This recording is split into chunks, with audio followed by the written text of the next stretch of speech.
Hello guys, kamusta kayo? So it's been a long time since I'm vlogging something like this. But right now, I want to tell you something about return, refund, exchange. If you buy some products here in Canada, especially sa mga, syempre kapag may resibo kayo sa mga kilalang shops or companies. So for me right now, it's for Canadian Tire. I don't have my receipt. What's good is I have my points card, which is tinatawag dito na triangle card.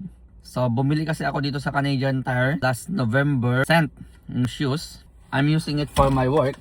So kita nyo naman siguro sa video ko nung una na post ako ng malamig, bumili talaga ako ng bagong sapatos ngayon. So yan, I bought on Stanley. CSA approved siya kasi syempre kailangan sa trabaho.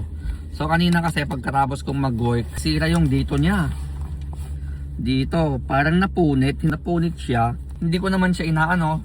Sakit kaya ng Stanley yun. Sana naman hindi na maging ganito itong itong pinalit, kasi in exchange ko pumayag naman sila.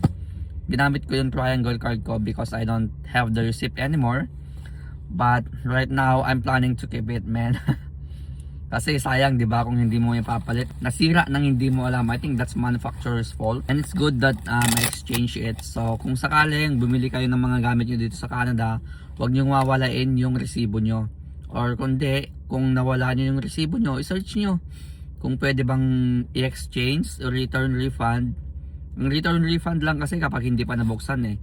Pero ang alam ko ang exchange, wala na yung resibo nyo, yan, tignan nyo yung mga card nyo kung nandun pa yung like transaction nyo, tapos ipa-verify nyo sa kanila. Kagandahan kasi nung triangle points, meron akong pangalan doon, meron akong mga details. So it's better. And if you buy like $150 or more at Canadian Tire, can pay it like 24 months without interest. So that's how good Canada is. That's why sabi nila, punta ako dito sa Canada para yumaman, pero dito pala dadami ang aking utang, which is totoo.